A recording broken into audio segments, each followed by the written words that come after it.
Pour comprendre le chaos climatique, il faut, c'est nécessaire et c'est indispensable, il faut absolument maîtriser la classe dominante, ces grandes dynasties familiales qui s'accaparent toutes les richesses et tous les pouvoirs. Le problème, c'est la crise de la critique du capitalisme. Ce qui est construit par les capitalistes peut être détruit par la masse des travailleurs, des membres des classes moyennes et des classes populaires. Ce n'est pas parce que les choses sont difficiles que nous n'osons pas, c'est parce que nous n'osons pas qu'elles sont difficiles.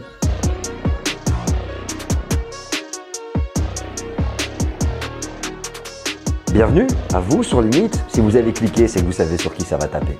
Ah oui les amis, et vous savez que c'est le genre de sujet que j'adore tout particulièrement sur la chaîne où nous parlons de tellement de choses. Si vous êtes ici, habitué ou peut-être vidéo suggérée par cette algocratie dans laquelle nous sommes malheureusement, ben vous savez très bien que nous parlons de limites planétaires sur Limite. Nous parlons de limites humaines et de limites des ressources.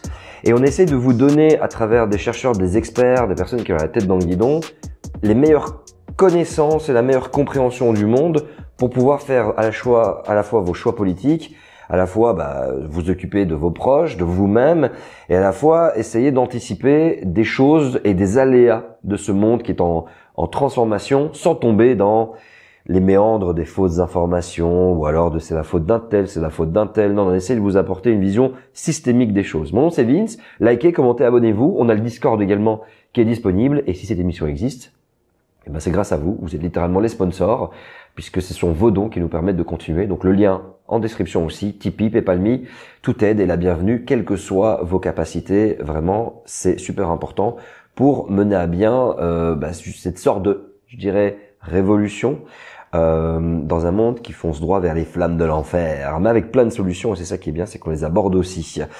Puis vous connaissez mon humour, hein, flammes de l'enfer, voilà, second degré bien sûr. Merci pour ceux qui nous écoutent en podcast, Spotify, Deezer, j'espère que vous êtes prêts. J'ai l'immense plaisir d'accueillir Monique Pinson-Charlot, bienvenue. Merci, je suis contente d'être invitée, d'être là avec toi. Ici à l'Académie du Climat oui, c'est super, à Paris. Cet endroit. Ah bah oui, et puis t'as vu quel beau studio. Alors, tu vas très bien, ton écharpe colle très bien à la couleur qu'il y a derrière toi. Ah, c'est super. C'est le hasard des choses. Non, c'est pas le hasard. Je suis voilà. maline, t'inquiète pas. tu as vu le truc à l'avance. Voilà. Monique, pour les personnes qui ne te connaissent pas, est-ce que tu pourrais s'il te plaît te présenter, dire qu'est-ce que tu as fait dans ta vie et qu'est-ce que tu fais aujourd'hui? Je suis née en 1946 et j'ai fait des études de sociologie parce que je voulais comprendre le monde dans lequel j'étais née.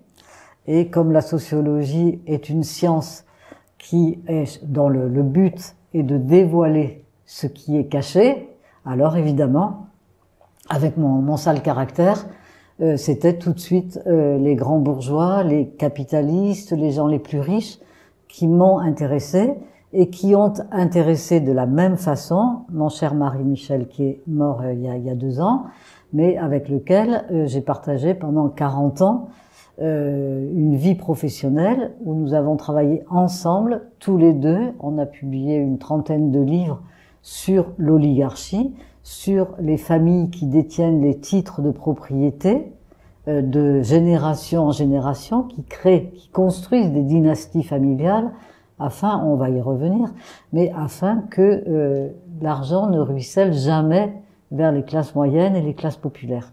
Merci pour cet héritage, merci pour votre travail et mes condoléances aussi, hein, parce que voilà, toute une vie partagée, c'est pas quelque chose d'évident et je me permets de te dire dans ce podcast, voilà, merci pour tout ce qui est produit parce que votre travail ne m'était jamais venu. Je t'ai expliqué avant qu'on lance l'oreille que je viens d'un monde qui n'a strictement rien à voir.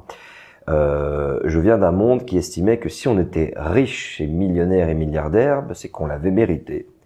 C'est qu'on avait travaillé, je croyais, c'était mon champ de croyance, avant de commencer à lire, forcément, et de voir des chiffres, de voir des données, hein, la véritable mesure de la réalité. Et je m'étais dit, en fait, si quelqu'un est pauvre, tant pis pour lui, c'est qu'il n'a pas bossé. Et je voudrais savoir, qu'est-ce qui s'est passé pour que je croie ça, Monique? Qu'est-ce qui s'est passé pour que je sois littéralement à côté de la plaque et que cette définition me convienne? C'est parce que aujourd'hui, les médias sont aux mains de milliardaires et qu'il y a une pensée unique qui véhicule l'idéologie néolibérale. Et donc, lorsque l'on n'a pas la chance comme Michel et moi, j'en ai totalement conscience, hein, la chance d'être recruté comme chercheur au CNRS, c'est-à-dire où on est payé avec l'argent du contribuable, avec une sécurité d'emploi extraordinaire, uniquement pour faire de la recherche. Enfin, à notre époque, ça marchait comme ça. Uniquement faire de la recherche à temps plein. Et donc, c'est une chance extraordinaire, parce que si tu veux, on est payé pour lire, par exemple, l'œuvre de Pierre Bourdieu, qui a été si importante pour nous, pour relire Le Capital de Marx, pour lire Norbert Elias, pour lire plein de gens qui sont très importants dans l'approche de la violence de classe, des rapports de classe, et du coup, tu as pas eu de chance parce que tu as pas été dans les bons créneaux. Et puis nous, vraiment, c'était ça qu'on voulait faire, Michel et moi. C'était travailler sur les puissants, comprendre le monde dans lequel on était et le changer. Ah, parce qu'il y a cette vision politique derrière. Alors, j'ai envie de te dire que si les puissants, si les politiques, enfin les politiques, c'est pas le bon terme, mais si l'oligarchie et les élites se faisaient plein de thunes dans un monde où il y aurait pas d'effondrement de biodiversité, où il y aurait pas d'injustice sociale, c'est un peu une oxymore, ça. Dans un monde où on n'avait pas ces limites planétaires dépassées, une limite aux ressources, je dirais, faites ce que vous voulez, il n'y a pas de problème. Mais aujourd'hui, je m'aperçois qu'effectivement, ils sont intrinsèquement liés à ça, que pendant longtemps, j'ai cru, peut-être des gens qui nous regardent, que c'était l'humanité qui était un virus, et on s'aperçoit que non, il s'agit d'une petite partie de cette humanité qui en est un. Et moi, quand je prends ce livre que tu as écrit, un de tes livres, Les riches contre la planète, violence oligarchique et chaos climatique, tu dis que l'écologie n'est pas ce qui nous rassemble, mais ce qui nous sépare. Qu'est-ce que tu veux entendre par là, en fait?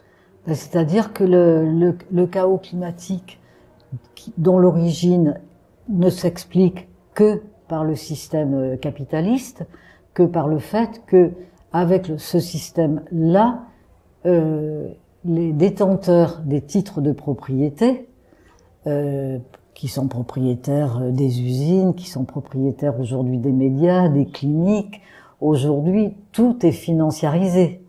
Tout est financiarisé. Le système capitaliste s'est étendu à tous les secteurs de l'activité économique et sociale, et ça ne fait que s'aggraver et s'amplifier. Et donc, du coup, ils ont le droit légal, d'une certaine manière, d'exploiter toutes les formes du vivant, que ce soit les êtres humains, que ce soit les non-humains, les végétaux, les animaux, la terre même, nos richesses, les terres agricoles, enfin, tout est aujourd'hui financiarisé, et la moindre petite fleur au fin fond du Sri Lanka doit rapporter des dividendes potentiellement à des actionnaire.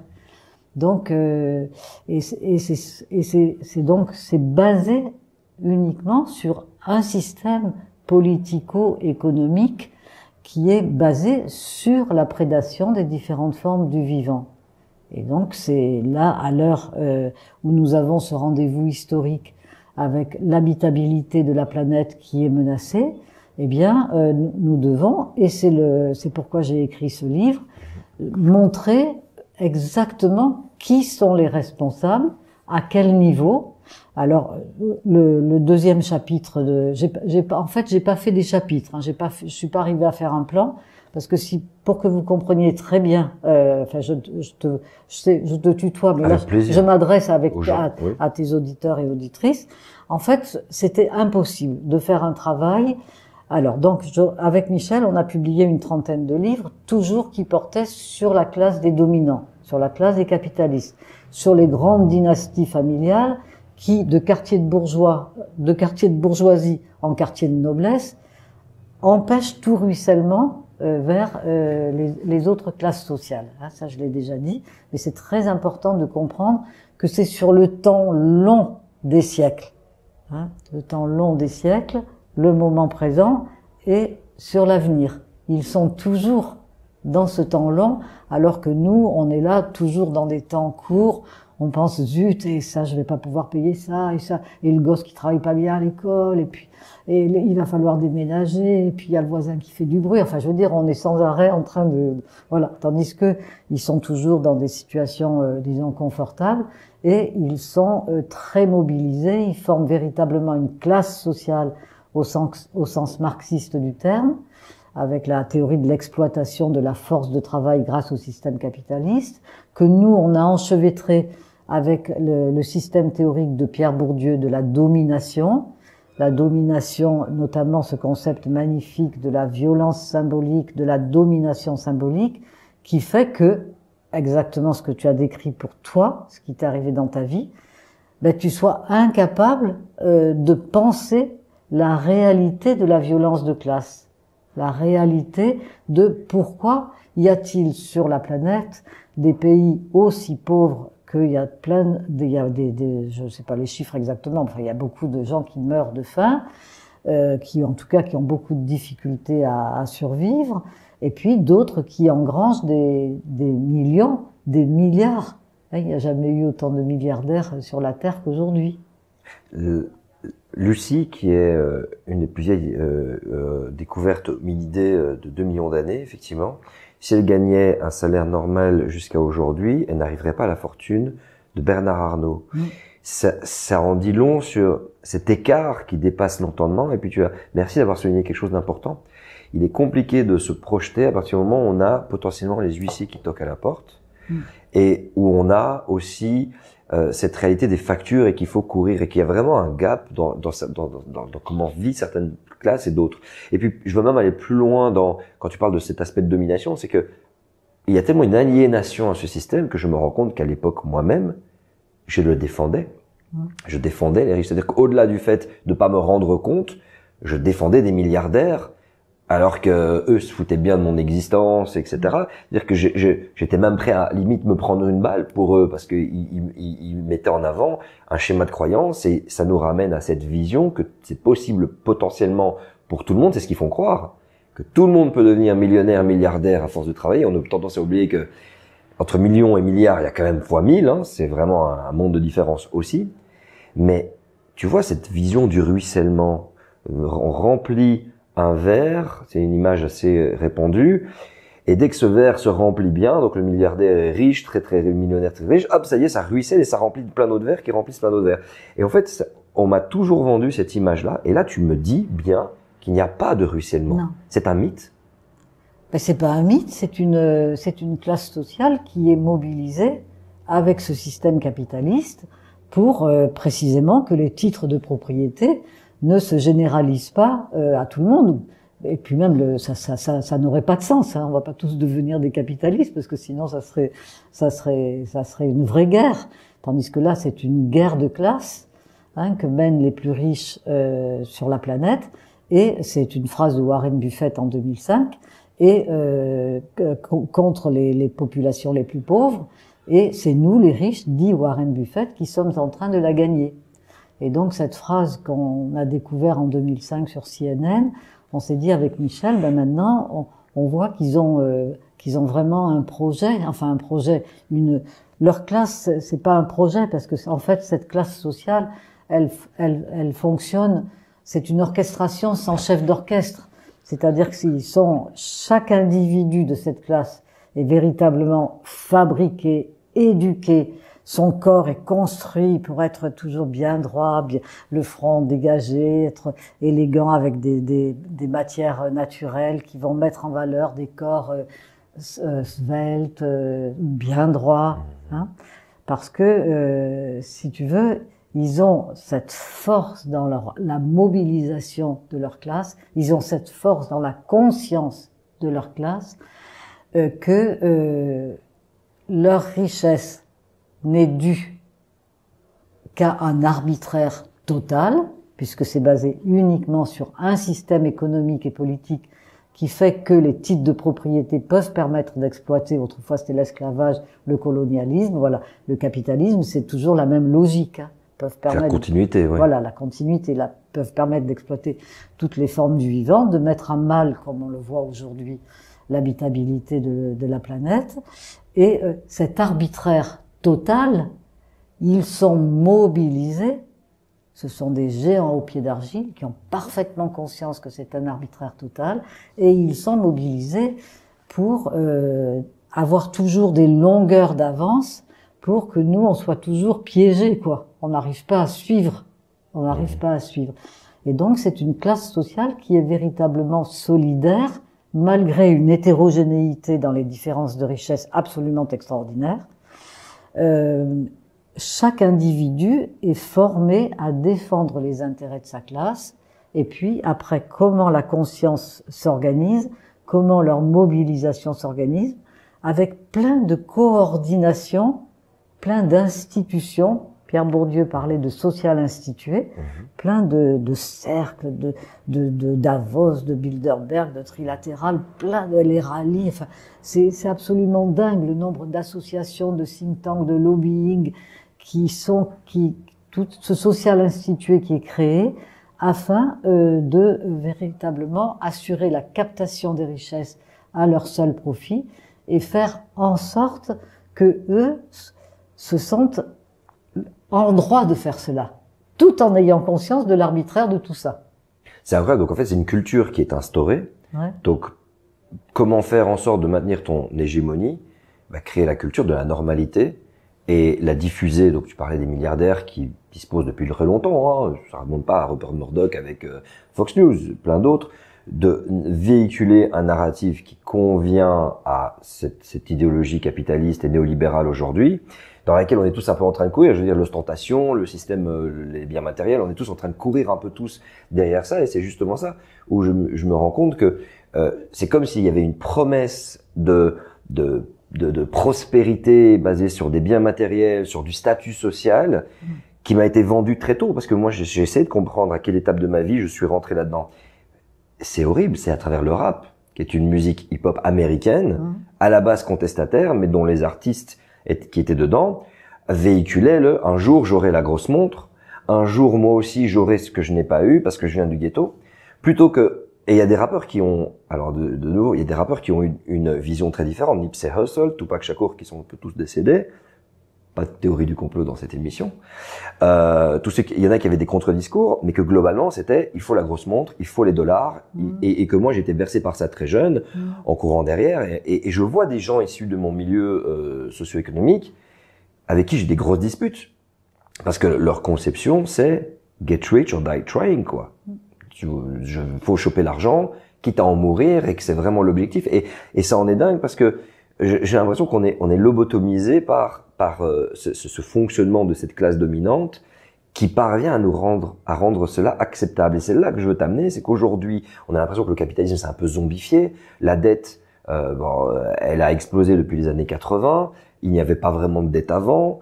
On sent bien qu'on trouve toutes les techniques et toutes les technologies possibles et imaginables et toutes les optimisations fiscales possibles et imaginables pour continuer à enrichir et continuer à prendre à la terre et à la biodiversité et aux humains et à les presser comme des citrons plutôt que, on va dire, les cultiver, etc. C'est jusqu'à te jeter.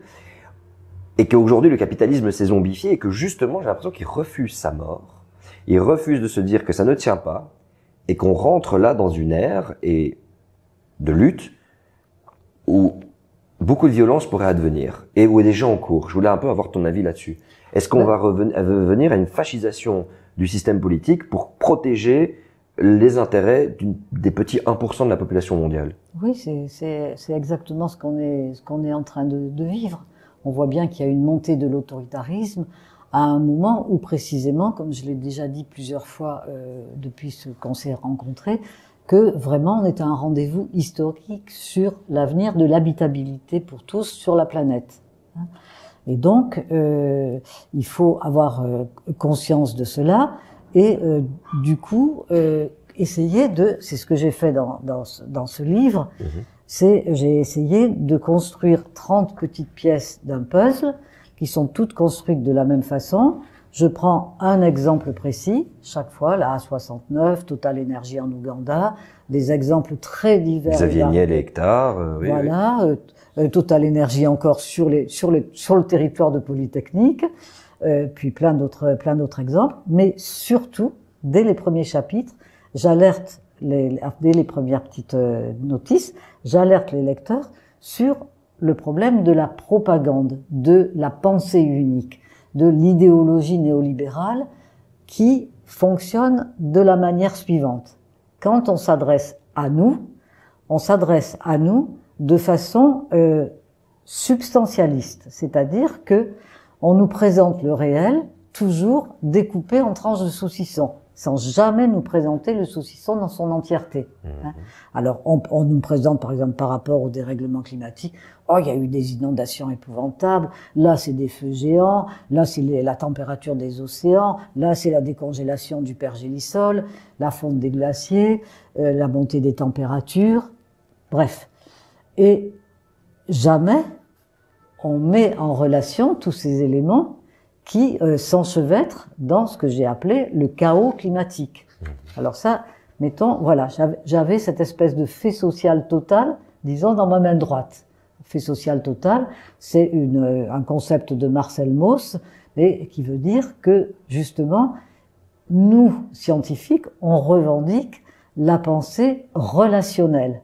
Un fait social total, on va mettre en relation ce qui nous est toujours présenté de façon fragmentée, segmentée, corsetée, pour que nos cerveaux ne puissent pas fonctionner dans l'envie d'en découdre, dans l'envie de changer, dans l'envie de nous mettre en colère. La pensée substantialiste, donc les tranches de saucisson bien séparées, bien fragmentées, ça rend impuissant, ça sidère. Tandis que dès qu'on est, par exemple, moi quand je parle, c'est toujours mis en relation, et là, du coup, tout de suite... ça crée du sens. Ça crée du sens. On voit que je suis joyeuse, que je suis contente de pouvoir te parler, d'être là, de transmettre la chance que j'ai eue de pouvoir être des dizaines d'années chercheur au CNRS et de pouvoir faire le travail que j'ai fait qui nous a tant plu à Michel et moi. Hein. Tandis que, du coup, alors ça, je parle pour nous, la pensée unique qu'on nous impose à travers les médias des milliardaires massivement. D'accord ? Tandis que pour eux, ils sont toujours au contraire dans le relationnel. C'est-à-dire qu'ils refusent, par exemple, la séparation des pouvoirs. Non, le conflit d'intérêts, on nous le donne en pâture, mais pas pour eux. C'est vrai. Voilà. Et puis eux, ils construisent ces dynasties familiales, c'est-à-dire qu'ils construisent des relations avec le passé, le présent et le futur. Ils se construisent comme ça une forme d'immortalité symbolique. C'est une nouvelle noblesse, en fait. Exactement. Le roi est mort, vive le roi. Et donc, ce qui est important, ce n'est pas la finitude de toi ou de moi, ou du roi, c'est la continuité dynastique, la continuité de la prédation. Cut, t'es déjà à la moitié de la vidéo, et ce qui est vachement cool, c'est que t'es toujours là. Eh bien, je vais te récompenser en t'avouant un secret avant de reprendre la vidéo. Limite à une grosse surprise fin octobre. On va passer à une étape supérieure, hyper importante de l'existence de Limite pour nous et pour toi. Et donc, si tu veux être au courant avant tout le monde et nous soutenir par la même occasion, eh bien, t'as juste à cliquer sur le lien secret. Ouais, en description, il y a le lien vers le projet secret. Tu cliques dessus et nous, on s'occupe de t'envoyer la suite. Bonne suite d'épisode et garde bien le secret. Mais comment peut-elle continuer à partir du moment où il y a des limites planétaires dans lesquelles eux-mêmes pourraient tout perdre en fait? Ou alors ils ont un plan, il y a aussi un plan pour ça. Alors, quand je dis un plan, c'est ils construisent des bunkers, ça on le sait. Oui, ça, j'ai consacré un chapitre là-dessus. Et alors, donc je disais, un fait social total avec le climat, dans ma main droite. Dans ma main gauche, j'ai un autre fait social total, donc pour construire ce livre, c'est l'oligarchie, c'est cette classe des capitalistes. Et là, c'est pareil, je me retrouve devant un fait social total où je dois articuler les responsabilités dans le domaine politique, économique, dans le domaine de l'écologie, de l'agriculture, de tout ça, avec cette petite caste. Et du coup, l'écologie ça n'a pas beaucoup de sens qu'il y a un parti écologique. Puisque l'écologie, en fait, le problème du chaos climatique et de l'oligarchie, tout ça, les deux s'enchevêtrent. Et donc voilà. Donc du coup, il faut, pour comprendre le dérèglement climatique, le chaos climatique, c'est nécessaire et c'est indispensable, il faut absolument maîtriser la classe dominante. Il faut maîtriser ces grandes dynasties familiales qui s'accaparent toutes les richesses et tous les pouvoirs. Il faut maîtriser les riches, il faut maîtriser, peu importe comment on les appelle, du moment qu'on est d'accord sur la mécanique. Après, on comprend, pour répondre à ta question, ils fonctionnent, ils sont toujours entre eux. Ils habitent dans des quartiers spécifiques, ils se voient beaucoup dans les cercles, les rallyes pour les jeunes. Nos travaux montrent l'ampleur de la mobilisation à travers la sociabilité mondaine. Ils sont tout le temps dans des beaux cadres, avec des très bonnes choses. Ils se marient entre eux. Et ils se marient, bien entendu. Alors, ça, c'est depuis longtemps. Oui. Oui, mais ça c'est très important ce que tu dis. Ça c'est essentiel même, parce que la mésalliance, ça c'est pas possible, parce que sinon ça casserait la dynamique. Voilà, ça fait partie de la mobilisation. À force d'être toujours ensemble, tu peux t'imaginer qu'on va... moi, par exemple, avec le look que j'avais, franchement, je pouvais pas attirer, tu vois, on m'a pas fait de proposition. Je veux dire, c'était... Michel, lui, il était déjà plus en phase, il était grand, plutôt bel homme, et donc ça se passait mieux pour lui. Mais moi, vraiment, ça se passait quand même bien, parce qu'il voyait bien que je faisais du travail et que j'étais là vraiment pour comprendre. Pour moi, c'est ça. Et si tu veux, toi, ton bonheur, là, c'est chouette qu'on se retrouve tous les deux à cette heure-ci où je suis crevée. Et moi donc. Tous les deux, parce que on a vécu des choses un peu semblables de ce que tu as dit sur toi. Et moi, j'ai été en fait une enfant loup jusqu'à l'âge de 17 ans, parce que j'ai grandi en Lozère. Et mon père était procureur de la République, et les 4 enfants, nous n'avions pas le droit de parler à table, par exemple. Il y avait que lui qui avait le droit. Et donc, comme il y avait que lui, ben, on entendait tout ce qu'il nous racontait sur comment il menait sa carrière, enfin tout ça. Donc moi, dans ma petite tête, après j'ai reconstruit ça comme ça, hein, mais en tout cas c'est ce qui s'est passé de fait. Je me suis approprié tout ce qu'il a raconté, puis je me suis dit, ben un jour j'en ferai quelque chose. Et la joie que j'ai eue quand j'ai rencontré une prof de philo à l'âge de 17 ans, quand on a déménagé à Lille, on a quitté la Lozère pour aller à Lille, là qui nous enseignait Sartre, Hegel, Kant, enfin c'était Spinoza, moi, mais je me disais c'est pas possible, la théorie du maître et de l'esclave, pour moi c'était trop fort. Et du coup, ce bonheur-là de comprendre quand on ne comprend rien, c'est-à-dire qu'on est incapable. C'est pour ça que tu vas voir qu'on est très proches en fait l'un de l'autre. Quand on ne peut pas comprendre que ce qui vous arrive, ce sont des constructions sociales, ce sont des institutions qui sont créées par des êtres humains avec des objectifs précis, que ça n'a rien de naturel. Le patriarcat, par exemple, n'a rien de naturel. Hein. Construction sociale. Construction sociale. Nous sommes, nous aussi, des constructions sociales. Jusqu'au point de braquer l'histoire et faire croire que c'est depuis la préhistoire que les hommes, les femmes, enfin voilà. Voilà. J'appuie ce que tu racontes, continue. Et donc, cette joie-là ne m'a plus jamais quitté. Et il se trouve que j'ai rencontré Michel dans la bibliothèque de sociologie à Lille, précisément, peu de temps après cet épanouissement incroyable qui s'est révélé en moi et qui ne m'a plus quitté. Et Michel, ça a été la même chose. Il était d'une origine très pauvre, ouvrière, une dynastie ouvrière dans les Ardennes, avec vraiment des conditions de vie très contraignantes, très dures. Et donc, il aspirait précisément, lui aussi, à cette émancipation. Alors, quand on peut la partager avec une petite femme ou avec un grand bonhomme, là, ça amplifie. Et alors après, quand on peut le partager avec plein de gens, avec quand on a le statut de chercheur, qu'on peut faire des rencontres, aller être invité dans des librairies, être invité par des associations et rencontrer plein de gens, et puis leur faire part de nos découvertes. Alors là, c'est une émancipation collectivement partagée qui apporte du bonheur à tout le monde et qui remet bien les choses à leur place, et c'est du dévoilement. C'est-à-dire que ça n'est pas de la dénonciation qui fait. La dénonciation, c'est quelque chose de plus haineux, tu vois, qui peut faire même du mal. Tandis que le dévoilement, ça garantit le bonheur et la joie de comprendre le monde dans lequel on vit. J'ai l'impression que tu me racontes en partie la caverne de Platon. C'est-à-dire que on a une conception du monde, on voit ce monde d'une certaine façon, mais il y a autre chose derrière, hein, et voilà, et on a cette représentation. Puis qu'on prend son courage à deux mains, on va aller voir, et on se dit, mais attendez, mais c'est incroyable.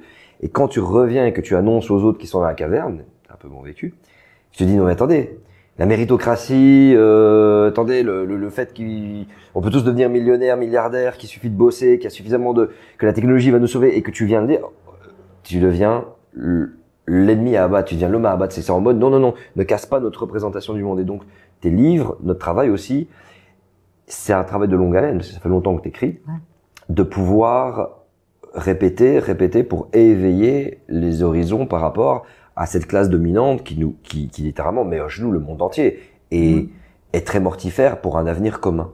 Moi, ce que j'ai envie de te poser comme question, et puis je vais pas prendre trop de ton temps, hein, parce que je sais qu'il est tard et que ça fait déjà combien, je sais pas, un petit 30-40 minutes qu'on est occupés ensemble. Tu as parlé qu'il faut absolument démanteler ça. C'est eux, c'est sur eux que ça se passe. Voilà, dévoiler. Dévoiler Ce qui est caché. Voilà. De façon sans mot d'ordre, avec de la douceur et bien les explications adaptées au public, à la personne à laquelle tu t'adresses, au public auquel tu parles, auquel tu es confronté, calmement, pour que chacun, après, s'approprie, en fonction de son propre habitus, s'approprie ces révélations. Et qui, par exemple, de bien expliquer que là, le système capitaliste, les capitalistes ont toujours la même stratégie, la stratégie du choc. Ça, tu dois savoir que c'est le titre d'un livre. Naomi Klein? Oui, c'est ça, très bien, bah, super. Hein, oh, on a beaucoup lu. J'ai pas lu jusqu'au moment où j'ai commencé à lire beaucoup pour faire limite. Voilà. Naomi Klein, donc une chercheuse canadienne québécoise, qui a écrit, et qui montre que chaque fois que le capitalisme est mis à mal, comme par exemple aujourd'hui avec le dérèglement climatique dont il est le seul responsable, et je vais donner les chiffres, on va pas se quitter sans que j'ai donné les chiffres essentiels pour ton public. Bien sûr. Eh bien, stratégie du choc, c'est ils vont s'arranger pour faire rebondir le système capitaliste alors qu'il peut être à bout de souffle, que ce soit une crise financière, que ce soit une crise climatique comme celle d'aujourd'hui. Et là, aujourd'hui, donc qu'est-ce qu'ils font? Du coup, ils sont en train de cumuler le capitalisme fossile avec le capitalisme vert. Et voilà, parce que les éoliennes, tous les métaux rares qu'il faut extraire des terres pour que le lithium qui est nécessaire pour fixer l'électricité sur les batteries de vélos ou de voitures, eh bien, ça aggrave le dérèglement climatique. Tout ce qu'il faut. Par effet rebond, si on maîtrise pas ça, effectivement, enfin, c'est une boucle sans fin. Oui, voilà. Et puis, ils ont financiarisé, avec le marché des droits à polluer, ils ont financiarisé le dérèglement climatique. Alors, j'explique ça parce que c'est quand même trop fort. Donc, en 1997, avec ce qui s'est passé à Kyoto, l'accord de Kyoto, ils ont créé le marché des droits à polluer. Donc, Total Energy peut acheter des droits à polluer, les usines de tout le crédit carbone. Hein, voilà, les crédits carbone. Mais sans limite, hein, mais à la condition de compenser. Alors, de compenser de deux manières différentes. Avec la création de nouvelles forêts, les forêts, ça absorbe beaucoup d'émissions de gaz à effet de serre, de carbone, ou bien avec des nouvelles technologies qui absorberaient... Capture, voilà, tu as les bons mots. Et c'est cela qui doit aboutir à ce qu'ils appellent la neutralité carbone en 2050. En 2050. T'inquiète pas, il est tard, c'est normal, pas de souci. En 2050. Et du coup, les gens qui nous écoutent, ils se disent, oui, la neutralité carbone, mais ça veut dire qu'à partir de 2050, ça va aller. Non, parce que au final, qu'est-ce qu'ils auront fait? Les forêts auront qui sont des puits de carbone, sont devenus, sont là aujourd'hui, des puits de crédit carbone. Voilà.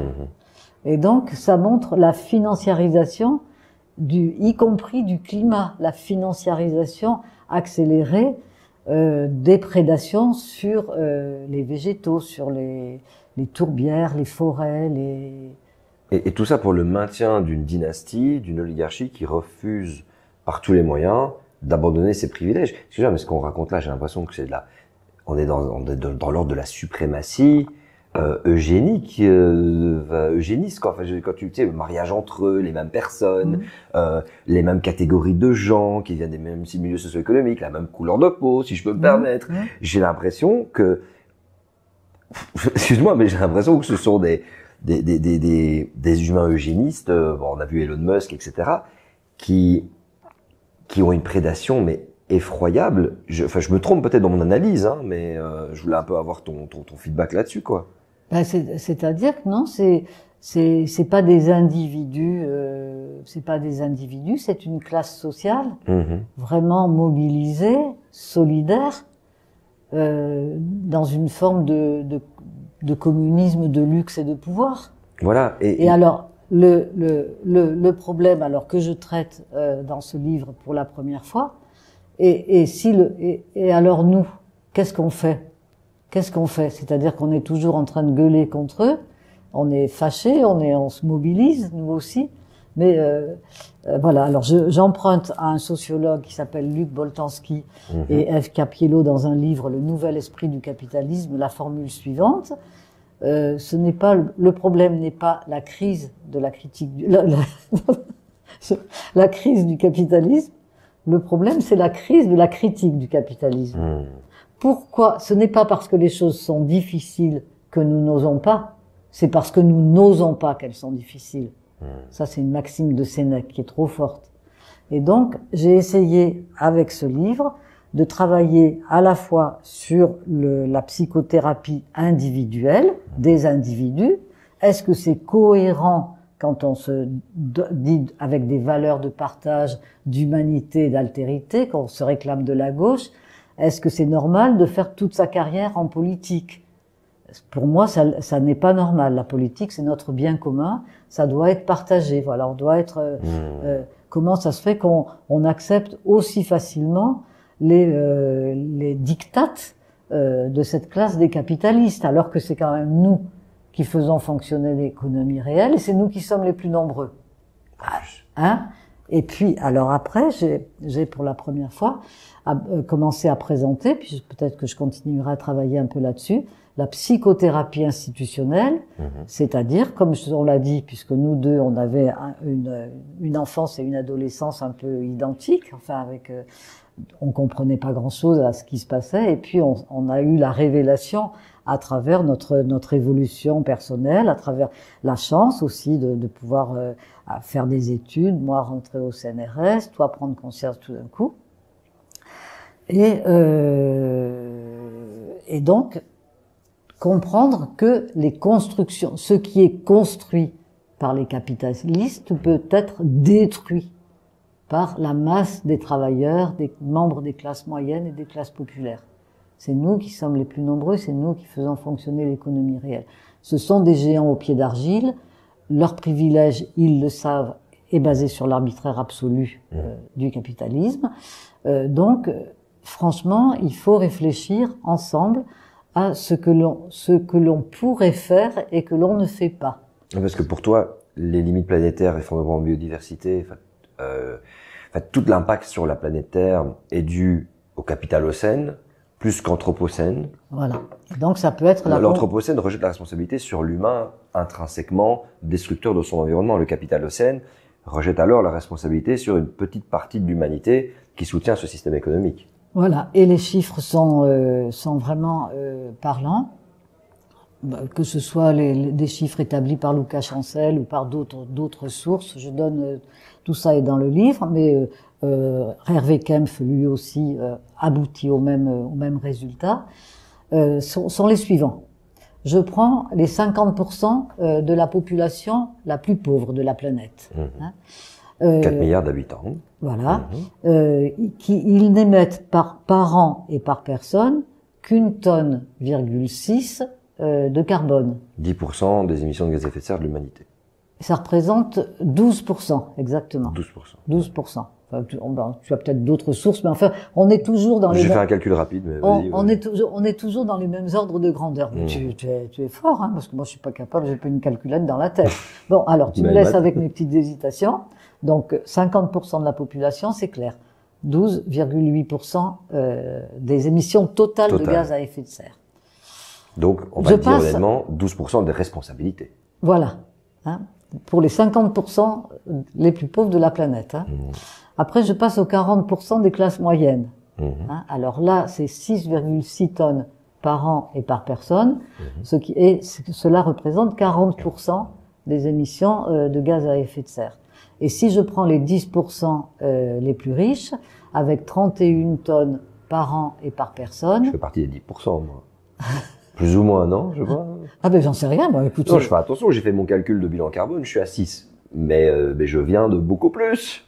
Je viens d'une autre vie, tu le sais. Oui. Je viens de l'année 2012, 2013, 2014, j'ai fait mon calcul, j'étais à 50 tonnes. Ah, c'était avant.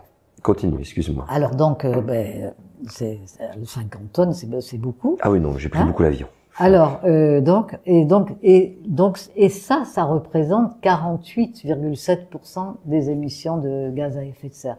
Donc, il y a pas de problème, on est bien face à un capitalocène, ça c'est très important, mais ça n'empêche pas au reste de l'humanité, à nous, quand on réfléchit à notre consommation, aux déchets, à tout au gaspillage, c'est vraiment très bien de profiter aussi de cette crise climatique pour aussi travailler sur nos propres habitus et travailler sur ce que Orwell appelait la décence ordinaire. Parce honnêtement, on est plus heureux dans une forme d'égalité, de partage, de décence ordinaire, plutôt que d'être nous très à l'aise et puis de savoir qu'il y a des enfants qui meurent de faim en Afrique. Je veux dire, on est mieux soi-même. Face à notre finitude, puisqu'on est et puis on va mourir, et que ça c'est sûr, et puis que nous il y aura pas d'immortalité symbolique, un petit peu quand on écrit des livres, un petit peu. Bien sûr, hein, j'espère. J'espère, oui. Quand on chante, pareil, ça reste.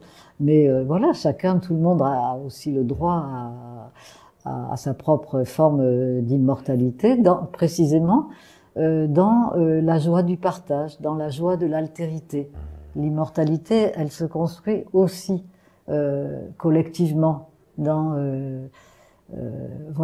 tout ce qu'on nous vole aujourd'hui, puisque aujourd'hui les oreilles sont bouchées, on est sur le téléphone. C'est pire. C'est le système économique qui maintient, parce qu'il faut pas oublier, tu as parlé des médias, mais tous les réseaux sociaux sont détenus par des milliardaires aujourd'hui ou sont rachetés par des gros groupes et tout ça, et qui perpétue et nous optimise à être de bons consommateurs et à pas trop se poser de questions. Ça en est dingue, mais il y a de plus en plus de gens qui s'éveillent. Nous-mêmes, on est sur une plateforme qui joue à ce jeu-là, mais on est très content que vous soyez là connectés pour essayer d'éveiller éventuellement vos connaissances sur ces sujets. Leur stratégie pour peut-être la contrecarrer, comment est-ce qu'ils font pour nous diviser? Comment est-ce qu'ils arrivent justement à rejeter la faute sur les individus avec les petits gestes en général? Comment est-ce qu'ils arrivent à nous communiquer leur message?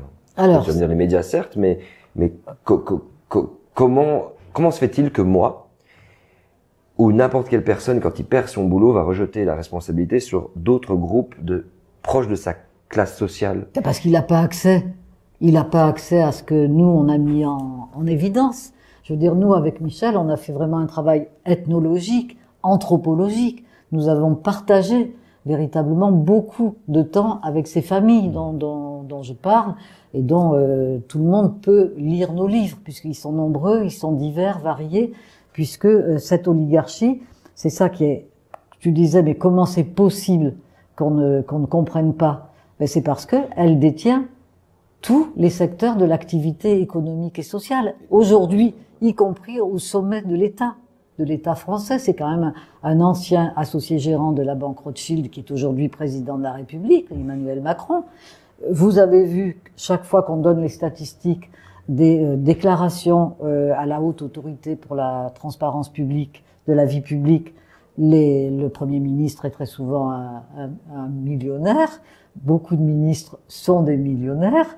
Et si vous voulez, à l'Assemblée, par exemple, à l'Assemblée nationale, alors que les ouvriers et les employés représentent encore à peu près 50% de la population active, ils ne sont représentés que par 4,7% des députés. Donc de partout. Et ça, nous, gens de gauche et militants de gauche, enfin, je parle pas de moi, je parle de nous tous, hein, eh bien, on s'engouffre là-dedans et tout le monde se tape. Enfin, il y a des rivalités, des concurrences quand même qui sont extrêmement négatives, des individualismes négatifs qui aboutissent à des divisions qui font, par contre, la joie du collectivisme de la grande bourgeoisie, de ces dynasties familiales.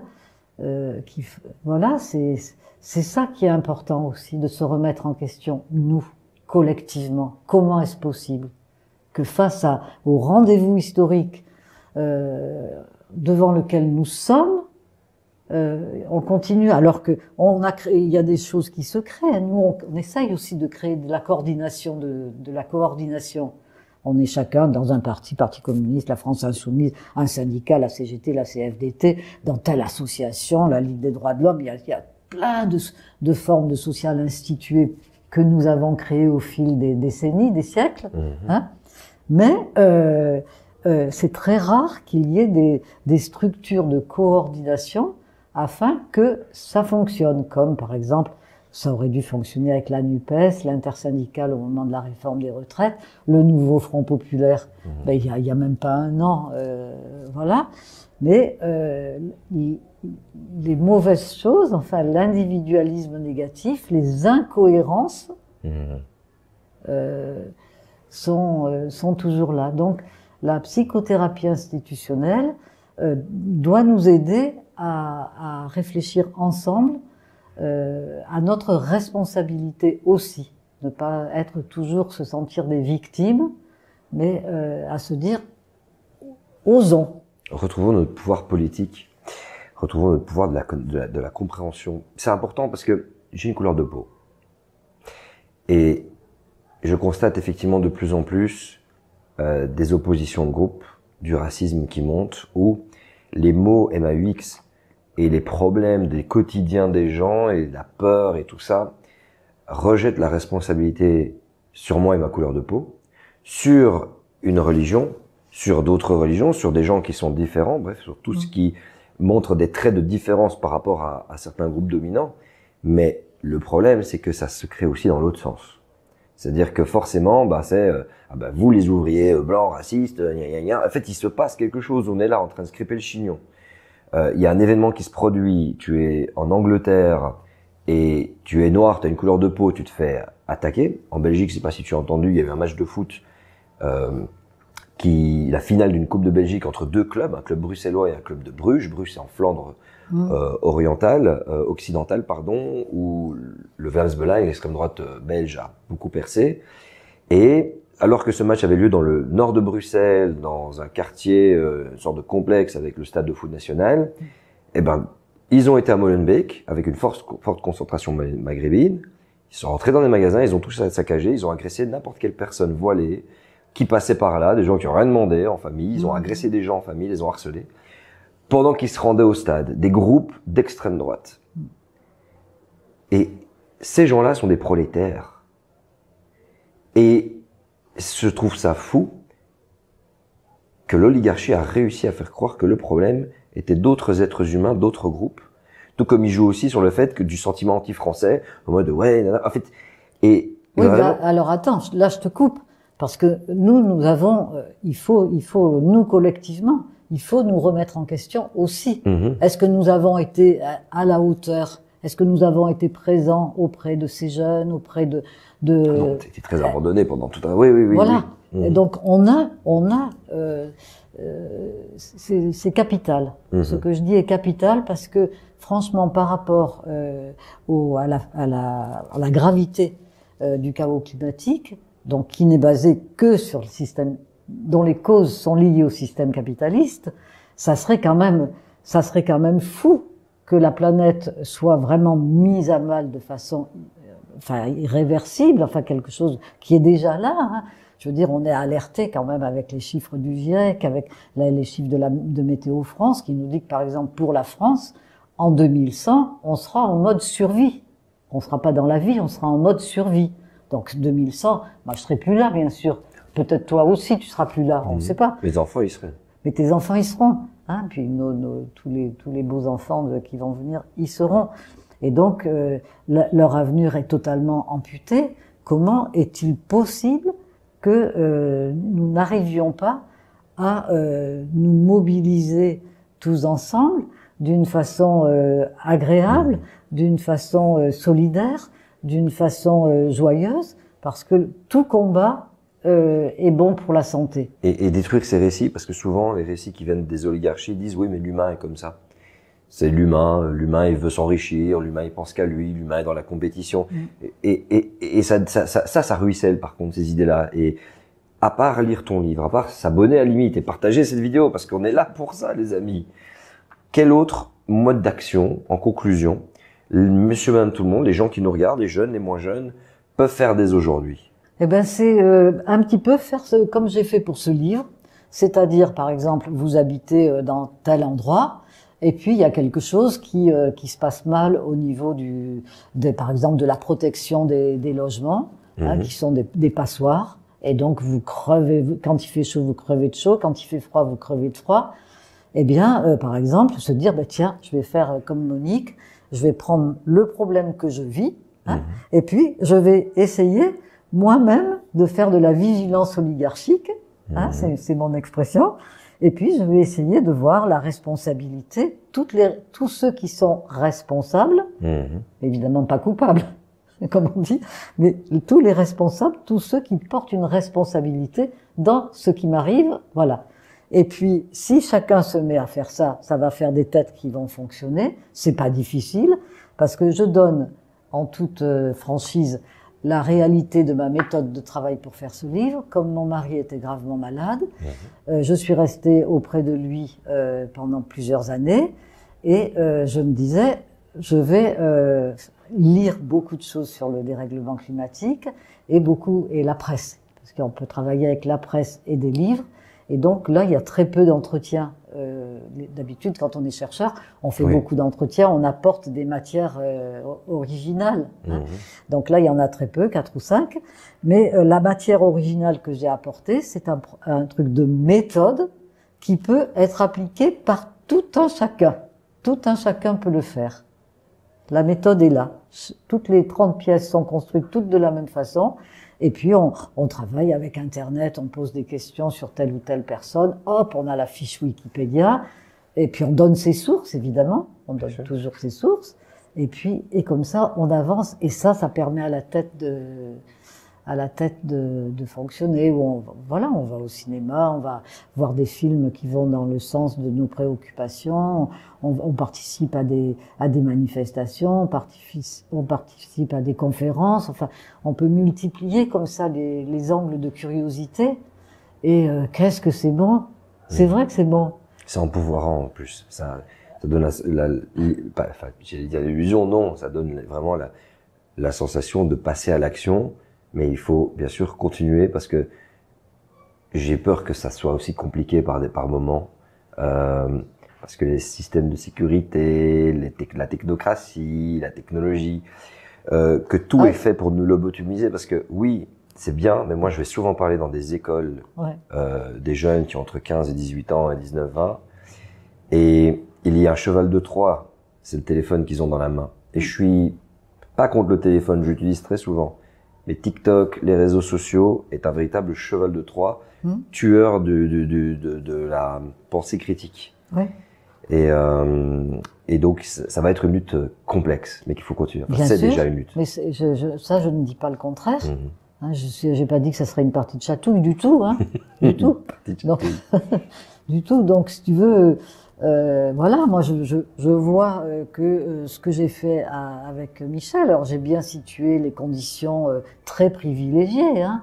Je fais pas ma maline, bien sûr. mais je montre que il est tout à fait possible de s'unir, de partager et de dire que on est beaucoup plus heureux quand on partage, parce que on peut être, comme on dit, engagé lutter contre des injustices, des inégalités qui sont pas acceptables, hein, mais pas dans la tristesse. Hein, on se retrouve, on partage, chacun apporte à manger, à boire, enfin voilà, essayer que ce soit nous aussi, comme dans la grande bourgeoisie, sont toujours dans la festivité, dans les festivités.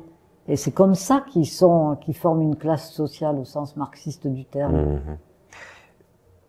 On va conclure là-dessus. Oui, c'est parfait. Je te remercie beaucoup.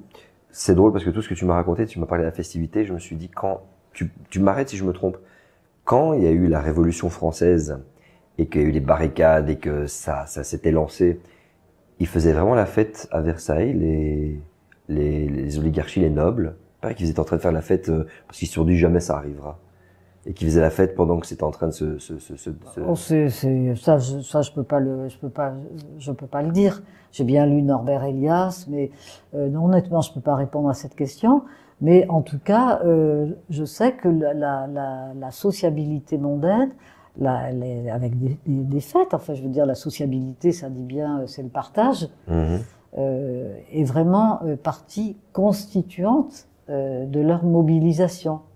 Et par exemple, pour avoir travaillé un peu avec François Ruffin, tu vois, avec Fakir, eh bien voilà, pour moi c'était un modèle, parce que c'était toujours, il partait avec des gens qui n'avaient pas eu la chance de faire des études, et puis chacun était avec des responsabilités, et puis au final, ça faisait des moments de réflexion collective, d'émancipation collective, de joie partagée, de danse, de, je sais pas, quelque chose qui créait véritablement une forme de collectif, de communisme, de communion. Et il n'y avait pas, enfin, il y a toujours quelqu'un qui est le chef, enfin, qui coordonne plus que les autres. Mais ça, on s'en fout. Oui. L'essentiel, c'est que tout le monde participe à sa manière, avec ce qu'il a envie de faire. On n'est pas tous fait pareil, donc c'est bien qu'on mette en valeur ce que notre construction, notre habitus peut nous aider à réaliser. Likez, commentez, abonnez-vous. Merci d'avoir pris le temps de regarder cette vidéo, d'écouter ce podcast éventuellement sur Spotify, Deezer, je vous rappelle le Discord. Et merci à ceux qui nous filent un petit coup de main sur Tipeee, je vous rappelle. Ça, c'est votre prochain livre de chevet. Allez le choper, hein. Vraiment. Et je crois que je suis très motivé, en plus de cette vidéo, de faire une vidéo sur ce livre. Où on va, avec de l'illustration, vous expliquer plein de choses, des mécanismes. C'est important, une sorte de petit guide. Les riches contre la planète, violence oligarchique et chaos climatique, de Monique Pinson Charlot. Je te fais un check. Super. Merci Monique. Merci à toi. Et j'espère te revoir parce que j'ai tellement d'autres choses à te demander.